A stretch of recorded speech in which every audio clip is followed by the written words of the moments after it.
અને 20 મિનિટે એને ફોન કર્યો હતો કે હું ગીરગઢડા જાઉં છું તો મારી સાથે આવો, થોડોક ફરવા જાય.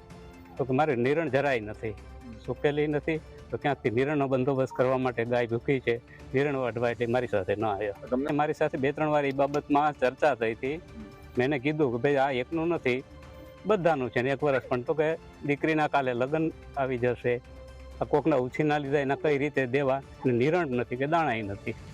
એ કહેતા કે હવે આપણે શું કરશું ને મંડળી ઉપાડેલી છે ને આ કેમ પૂરું કર્યું ને હવે પાક આપણો નિષ્ફળ ગયો તો એ કઈ રીતનું પૂરું થાય એ ઉપરથી લાગી આવતું કે એ ડિપ્રેશનમાં હતા. સુસાઇડ નોટ ક્યાંય અમને હજી સુધીમાં મળી નથી.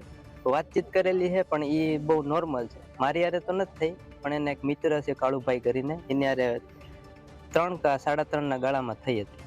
આત્મહત્યા કરવાનું કારણ માત્ર ને માત્ર આ પાક નિષ્ફળ ગયો તેને લીધે એ માણસ ડિપ્રેશનમાં બસ આ વરસાદ સતત ચાલુ થયો ને એ પછી જે વ્યક્તિની હારે વાત કરે ને તો કે હવે મારું શું થાય, એને આ એક મગજમાં વાત